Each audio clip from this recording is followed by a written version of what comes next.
Well, this is the man behind Guitar Hero. He is also teaching a music technology course at MIT, where he was invited to create this course, which of course he's now teaching. Please welcome Eran Egozy.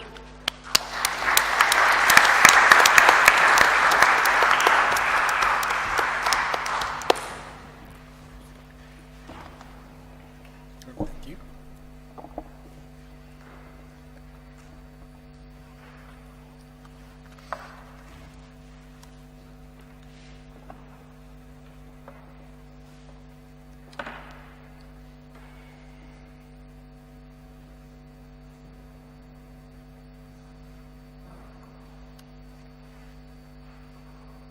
Hi, everyone.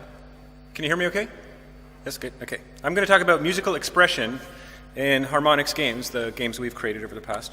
A little bit about me. Like Ning said, I went to MIT. I majored in electrical engineering and also play clarinet. You'll hear a bit of that later on today. Those two passions led me to the media lab at MIT, where I studied with this fellow, Todd Mackover, in graduate school, and also met Alex Rigopoulos, who is my business partner, and the two of us started harmonics together right after we graduated the media lab. And the goal for harmonics after we started was to use technology to try to get everyone in the world to experience the joy of making music. That's kind of the thing that we wanted to do, and we've sort of tried doing that in a number of different ways over the past 20 years that we've been in existence. Actually, we're going to celebrate our 20th year in May. We've created quite a number of different products, and the first one is the axe. Who's heard of the axe? No one, of course not. No, you haven't heard of that. You have? Okay. Anyway, I'll talk about that a bit later. So we started off with that, and then we moved on to making some video games, Frequency and Amplitude, for the PlayStation 2. We made 4 different Karaoke Revolution games, singing games. We made this game Ito Antigrav, which is our only non-music game. Then Guitar Hero and Guitar Hero 2 came along, followed by Rock Band. We made about 10 different versions of Rock Band, including the Beatles. We actually got to work with the Beatles, which was incredible. We made a series of dance games for the Kinect that Microsoft put out. It's the spatial sensor. Made some mobile games, and our latest is Fantasia, a game that we did with Disney. So a lot of different products over the years, and almost all of them with the goal of trying to make people connect with music, feel the joy of making music in some way. So who here has, okay, show of hands, who's played Guitar Hero? Okay. Good. Who's heard of Guitar Hero? Yeah, a few more? All right. Guitar Hero and Rock Band are very similar kind of games. We made Guitar Hero first and then followed up with Rock Band a little while later. Rock Band the idea is there's not just guitar, but it's the whole band, so guitar, bass, and drums and singing and all that. I'll just quickly show you what it's like to play it if you haven't seen it. This video is taken from one of the trade shows, one of the conferences, where there is a band on stage. The band is a rock band, which means that they're all using plastic instruments, and you get to see the screen, which is normally on your TV set, but kind of up behind it.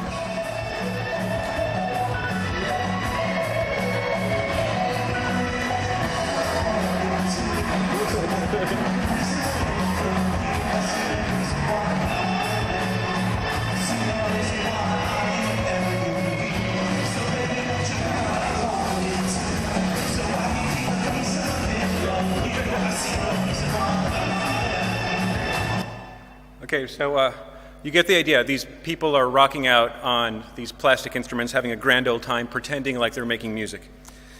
In order to play Rock Band, you need hardware. It turns out that this is pretty key to the experience, even though these are not really real instruments. Well, except for the microphone, it's a real microphone, and the person singing actually does have to know how to sing.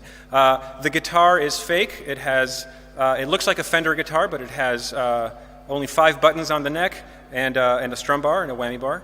And then the drums actually do look a little bit more like what you might see as electronic drums, and they work that way. But of course, they're not real drums. The game itself looks like this if you're looking on the screen. The idea is that each player in the game gets their own little interface so that they know what to do in the game. This is what the guitarist looks at this, the drummer looks at this lane, the bass player looks at here, and the vocalist looks at this display up here. And these displays essentially tell the player exactly what to do, when they should sing, what notes, and for the instrumentalists, what notes they should play on their instruments and when. So as you saw, these notes come scrolling down towards you, and what happens is these notes that I have outlined here will scroll until they get to the now, what we call the now bar, which is sort of the moment in time that represents now. And as soon as a note hits that bar, then that's when you are supposed to play that note. So fairly rudimentary game mechanic, but actually proves out to be quite fun. Here's that same song with what it looks like on the game. So every time you see the notes glowing like that, it means that someone has actually played those notes successfully. So kind of get the idea. Okay, so Rock Band had pretty good sales. It sold over 13 million units worldwide. Guitar Hero actually achieved over 25 million units worldwide, so we were pretty happy with that. We thought it did a reasonable job of accomplishing, our mission, which was this, to let everyone in the world experience the joy of making music. But let's break down this mission statement a little bit. What do I mean by everyone? Everyone is everyone who's not necessarily a musician. Of course, it's enjoyed by musicians as well, but we're looking at people who love music but maybe haven't played or tried taking piano lessons at some point and just fell asleep because they were frustrated or not quite competent enough. A lot of people, we believe that everyone has the capacity to enjoy music and to create music, but the process of learning an instrument can be quite painful, and a lot of people stop. And so we wanted to give everyone the feeling of that joy of making music. And so what do I mean by that? Well, for those of us who get on stage and perform, we know what that feels like, right? It's near ecstasy at some points in time, as you can tell by people's facial expressions when they're playing. It's really fun, and that's kind of the feeling that we wanted to let everyone else have, even though they haven't had the years of training that the rest of us have suffered through. And so then that leads to a question: is playing Rock Band or Guitar Hero, is that making music? It's this. You saw the people; they were actually on stage in a venue kind of like this with thousands of people all enjoying it. Are they actually making music? I think that's kind of an interesting question. And in some sense, yes, maybe they are, because they're physically moving like musicians do. And in fact, if you look at YouTube videos of some people playing Guitar Hero or Rock Band, you see their fingers move, hitting these notes. They're near virtuosic. I mean, it's kind of amazing how much time they've spent playing this game and doing all the motions that musicians do.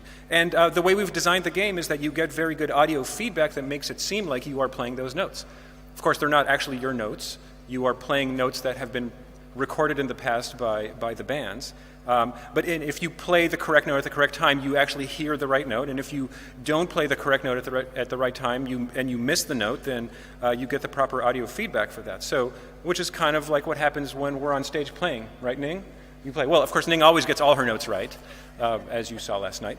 But but we get a little bit of that feedback. For the most part, we're on stage playing what the composer wrote, which means that we're supposed to be playing the notes and not going much around that. But then again, it's not really making music, is it? You have, if you're playing this game, you don't really have any agency over the musical outcome. You can only play what we've predetermined that you should play. You have no creative stake at all, certainly, and there's almost no room for musical expression. And so I kind of wanted to focus on that a little bit. Musical expression is, can a player feel musically expressive in the context of playing a music video game?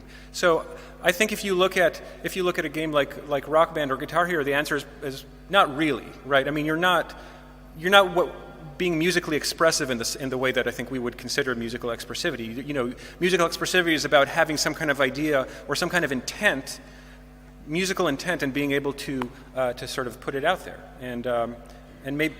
But the thing is, part of the joy of making music, I think, is about musical expressivity and having some of that. So one thing that we've kind of done at Harmonix is we've tried getting people to feel musically expressive. Not just maybe the joy of making music, but also how do you get people to feel like they're creating the music as well, having some expressive say in what's happening. And so today I'm going to focus on these 5 games of the 20 or so that we've made, and sort of step through them and kind of talk about what they do and to what degree they have musical expression in them and whether they work in service of that goal. So. Okay, the first thing is The Axe, that game that I think maybe only one person has heard of. This was the first product we made. In fact, it's not even a game. And I have a demo, an actual live demo of this thing. It was made for the PC. Somehow, through the miracle of technology, I got it running on my Mac. Here it is. Okay, so this is when the game boots up and you get to pick a song. We'll stick with this one. You get to select different instruments, guitars and trumpets and stuff like that, but I'll just stick with guitar. And what happens is you'll hear a background song playing. Whoops. Can we get that a little louder? Thanks. Okay, so that's playing the background, and what I do is I move this ball around with a mouse or a joystick, or in this case a touchpad. And when I press this button here, you can hear that. I'm basically creating a little improvisatory guitar line.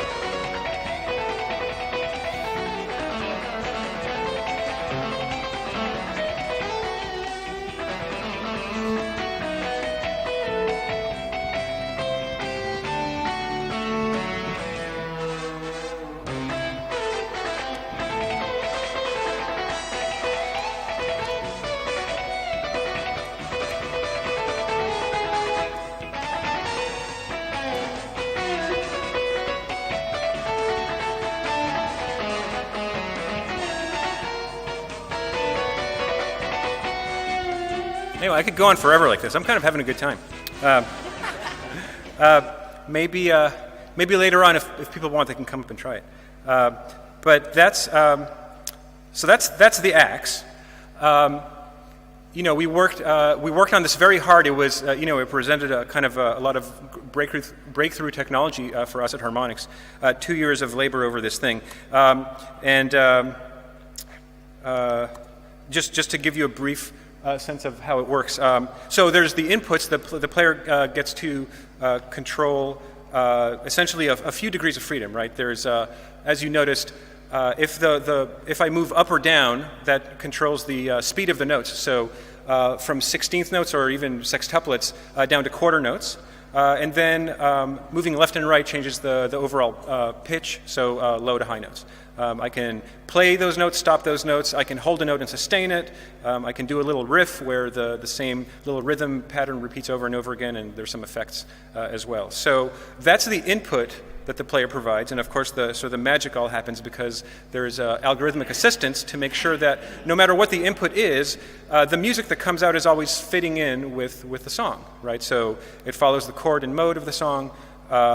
It has the correct rhythmic feel, so it'll have triplets if that's appropriate for the song, or swung 16th notes or something like that. And we also put in various idiosyncrasies of the specific instruments. So guitars will do bends and slides and things like that.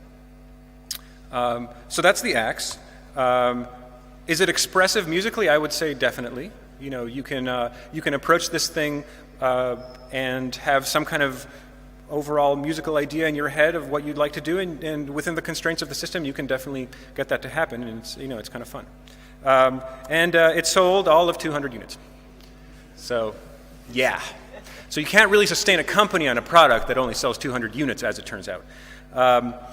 And so we had to kind of go back to square one and think about what was going on here. So, why did this not really work out? As it turns out, for most non-musicians, This was sort of fun initially, and it got boring kind of quickly. There's not a lot of structured activity around it. We basically play a song, and you're supposed to just improvise along to it. And there's not much more going on than that. There's very little motivation for the player, or the user, I should say, to do this activity, unless they happen to really want to do this kind of improvisatory thing, which I do. I could spend hours on this, but it seems like most people, the everyone in the world, didn't find this as motivating because of the way the product was built. And so then we looked around and we said, well, how do we increase player motivation? And the answer we came up with was this: is through games. So video games are particularly good at giving users plenty of motivation for playing. There's a whole bunch of sort of theories about how that all works. The main component of a game is that there's always a game loop, where essentially the player encounters a problem, performs some action, and then the game, if it's a good game, will immediately give them feedback about what happened, at which point they learn and do it all over again. So it's a sort of very controlled learning process when you're playing a game. For example, you're playing some kind of tennis game or something. The ball is coming. That's what you observe. Your action is that you hit the ball, and the game rewards you by giving you points. Or if you miss the ball, the game penalizes you by making you lose a life. So you're learning and progressing through the game. It turns out that this leads to these kind of player loops, these game loops, lead to a very high player motivation, high engagement. It can put you in this flow state where you can kind of drown out everything else that's happening around you. And in fact, in some cases, it can be addictive, which can be a problem as well. But at any rate, we decided that we were going to use games as a way of motivating people to feel the joy of making music. And our first couple of attempts at that were the games Frequency and Amplitude. Amplitude came out in 2003, and it was a game for the PlayStation 2. It is a beat matching or rhythm game in the same way that Guitar Hero or Rock Band are, except it's a little more complicated. This was a game that came out before those games, and let me show you a little bit of gameplay on how this thing works. So what happens is you'll see the spaceship coming down, and the spaceship is shooting notes, these musical notes. But also the player has the ability to change tracks and play one track, one instrument, and then move on to play different instruments. All the while they are trying to beat match, hit the notes at the correct time, and the game is rewarding them with points.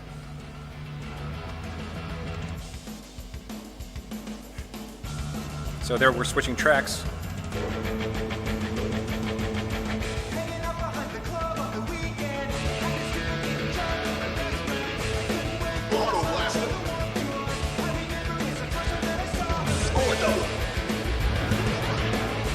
So every time the player successfully completes 2 bars of music, that track will turn on, and then they move on to the next track. So this game, Amplitude, is what we'd call a hardcore arcade-style game. It's actually quite addictive. It's a rhythm beat matching game, and it requires multiple points of focus and attention. You have to worry about the current gem and how you're doing overall, and you're getting points. And it's just kind of this very intense activity of playing this game.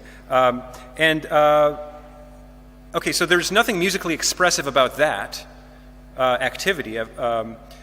But we did want to add some musical expression to this. We spent all this time on this Axe technology, and we wanted to let people do something expressive. So what we did on top of this game is there are certain moments where you can deploy a power-up, what we call a freestyle power-up, which will put the game in a different mode where you are now able to musically improvise, somewhat similar to what you saw in the Axe. We give you 8 bars of this, and during those 8 bars, you can sort of do whatever you want, and you also gain points for it. After 8 bars, you dive right back into the action. You'll see a video of this here, where the player engages the freestyle power-up and starts doing the improvisation. You'll see this sort of pink line that's moving around, which represents them moving left and right, up and down on the joystick.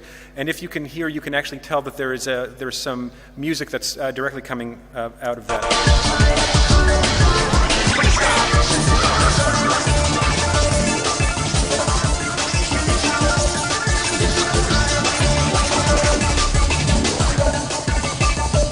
Okay, there we go. 8 very intense bars of music improvisation. The problem is that is the player in the right state of mind to be musically expressive? And I don't know what you all think, but that seems, I don't know, it seems kind of hard. Here you are trying to do all this crazy beat matching and keeping your attention and everything. All of a sudden we said, no, now start improvising music. Okay, now you're back in the game. So what ended up happening was people would sometimes do that, but for the most part they just sort of breezed through that, just kind of moving the joystick around, probably not having a lot of musical intent in that moment. So that was that game. We moved on to the next game called Karaoke Revolution. Karaoke Revolution is a singing game. It's a little more low-key, as you'd expect. What you do is you sing. The game comes with a microphone, and we employ real-time pitch detection as the scoring mechanism for the game. So as you are singing, we know what pitch you're singing, and we know what pitch you are supposed to be singing, and we give you points if you are correctly matching the pitch and otherwise not. So here's an example of the game, and you'll be able to see this. Well, I'll just play it and you can see how it works.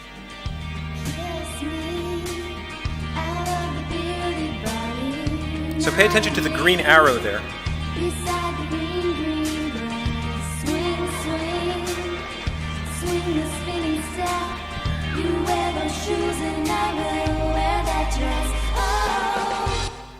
Okay, so that's an example of a singer who's actually singing pretty well on the song. This is a screenshot of the game. What happens is that triangle there is the pitch arrow. This is telling you both what you are singing and also how well you are matching the pitch that you're supposed to be singing, which is indicated by these note tubes. So as they flow towards the now bar, which is approximately where the pitch arrow is, you can tell if you're singing the right note or not. So is this musically expressive? Well, so I claim that singing can be very musically expressive. People can do a lot with their voice even when they're singing the same melody. But the problem with this game is that it scores you based on pitch accuracy. And you get more points the more you exactly nail the note that you're supposed to nail. And expressive singing is not, you're supposed to sing in tune, but you're not really always supposed to exactly hit the note because, well, for example, you might have vibrato. And if you're singing vibrato, then you're always around the pitch, but you're not actually hitting the pitch exactly. Great singers tend to be very expressive in their pitch, and they move up and down, and they scoop into notes and out of notes and things like that. So we noticed that and tried fixing it to some extent. We try not to penalize you for having some degree of expression. So we do have a vibrato detection system that we put into the game as we were testing it. We have a time-weighted scoring system for the note tube so that we score you less aggressively in the beginnings and the end of the notes, which is typically when your pitch might fluctuate a little bit more. So this worked reasonably well, but still had some limitations. Essentially, if you were going to be very musically expressive in your singing, our system wouldn't really be able to identify that. And so oftentimes the singer who sounded really good because they were very musically expressive would actually get less points than the singer who sang more like a robot. And so what happened with this game was that for people who were kind of amateurs, it actually helped them sing. People were able to use the system to become better singers by singing more in tune. But then there was this limitation where beyond a certain point, if you were really trying to be musically expressive and using your voice, you ran into this limitation. All right, so that's another example we tried. Guitar Hero, and that's the game, the predecessor to Rock Band. Almost no musical expression in this game, I think we'd all agree, except for one little thing that we snuck in there as we were making the game, and that's this. If you look at at these notes, that represents a sustained note. So in Guitar Hero, there are two different types of notes. One that you just play quickly, and another that represents a long note on the guitar, and you strum it, and that note lasts for a long time. Well, we added a whammy bar to the guitar. So that little stick hanging off the guitar is a whammy bar, and that is a musically expressive tool that the guitarist has to waver the pitch and do vibrato. And so we have this on this plastic guitar, and what happens is when you are playing one of these sustained notes, if you use the whammy bar, you can move the pitch up and down and basically get a vibrato to happen. And that is the only part of the game where you get to control a little bit of how the music is going to sound when it plays back. And it's kind of fun to do that. You know, you're in this sort of also intense scoring moment. We have two different ways that you would use this. One is where you, in particular types of phrases that we call star power phrases, if you use the whammy bar, you get points for it. But there's other times where you don't get points for it. And you just do it if you feel like doing it, and there's no particular penalty to doing it or not doing it, or points to if you do it or not do it. And what we found is that a lot of players would go ahead and use the whammy bar even if it had no scoring effect, which was kind of a pleasant thing, right? It means that the only reason they're doing it is just because it's fun to do, because it's a musically expressive thing to do. So while it's a very minor part of the game, there is still a little smidgen of that in this game.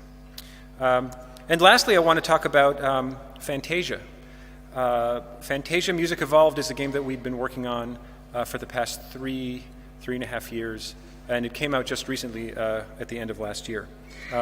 This game was a partnership between Harmonix and Disney, based on the classic film Fantasia that came out in 1940 or so.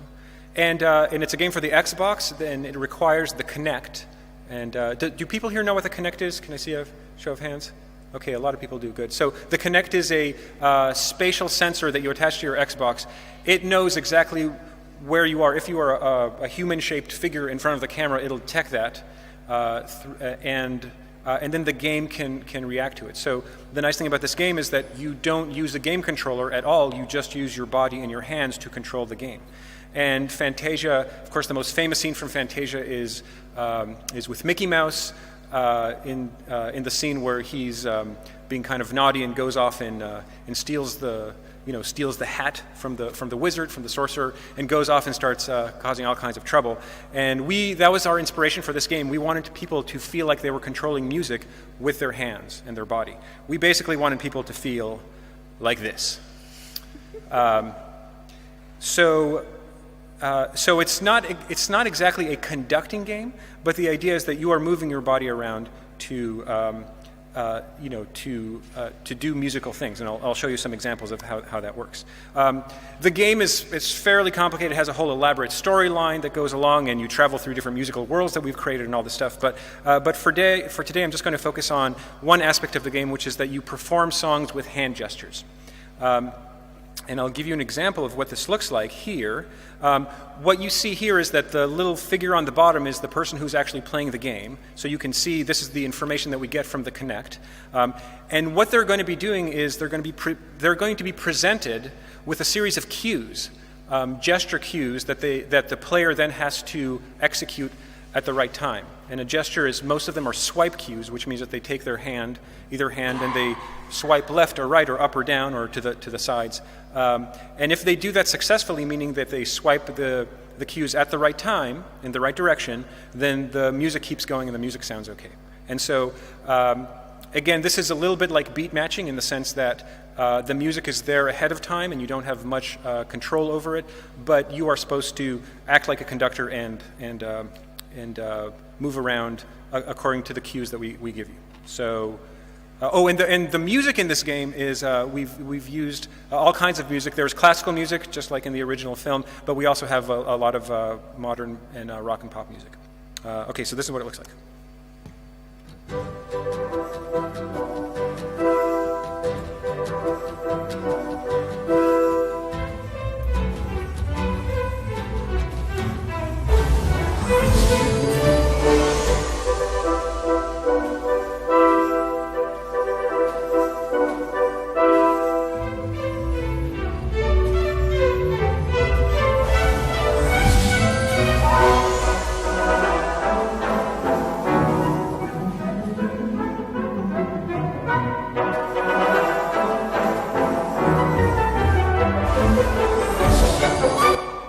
Okay, So that's the basic game. This is a score earning part of the game where, as you're moving your hands, we rate you on whether you are hitting whether you're performing the correct gesture at the correct time. And as you can see there, the score builds up.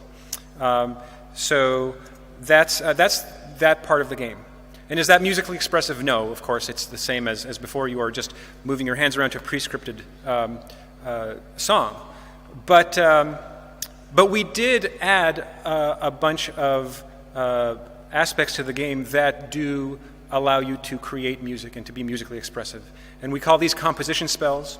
That's kind of the word that fits in with a game. But what composition spells are essentially a set of free-form music creation tools. They are little experiences that let you, for a small period of time, improvise a little bit of music in a very sort of controlled way, but nonetheless, your musical intent can come out.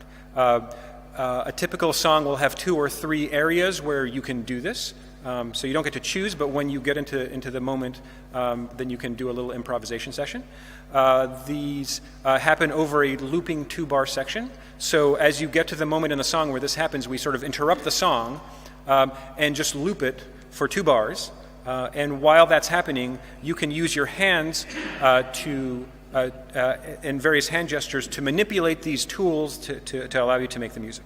So I'll give you 2 examples today of what we're doing with this. One is the tone twister, which you see on the left there, and the other is the beat chopper, which you see on the right. The tone twister, the 2 hands will control this line that you see in the middle, where if you pull your hands apart, you get faster notes. If you put your hands together, you get slower notes. The beat chopper is a 2-bar loop that we've subdivided into 16 equal pieces. So essentially 16th notes. And you can select which one of those you want to play at any time. So you can, and then what happens is the player gets to, well, I'll just let you see and then talk a little bit more about it later. So the first one is the tone twister. The player will just finish a little bit of a gesture and then go right into it.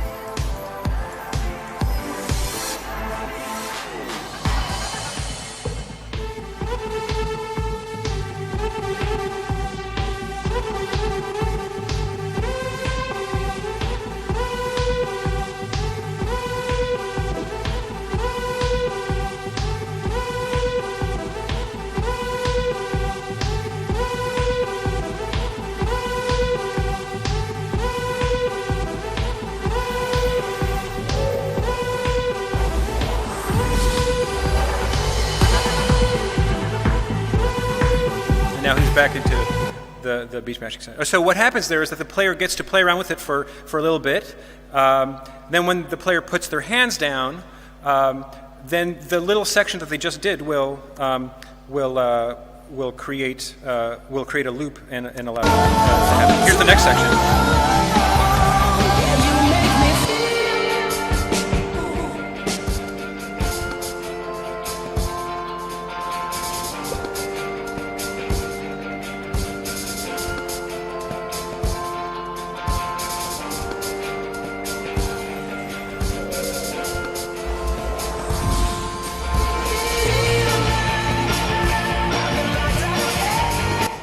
Okay, so hand gestures are expressive, I think.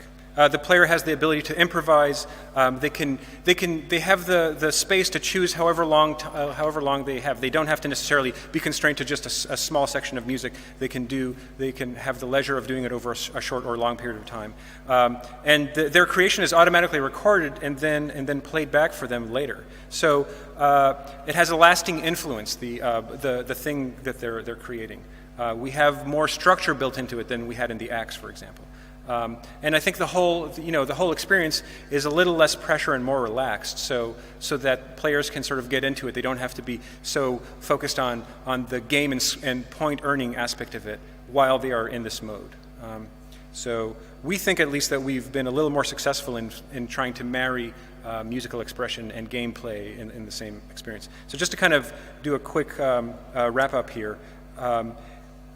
I have this little graph that's shows how expressive one of the games is versus how engaging it is for the player to to have the experience. So of course I think the Axe was very expressive, but we found that it had low player engagement.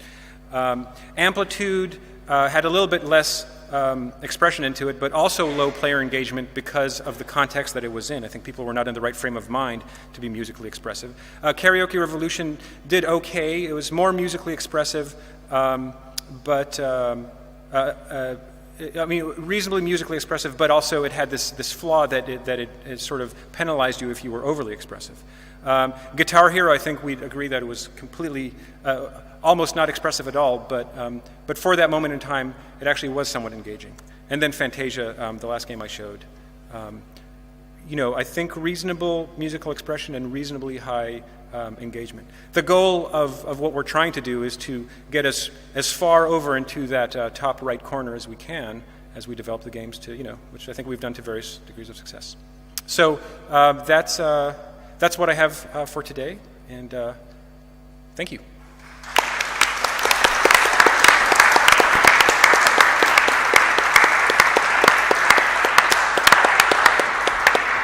Thank you very much for that.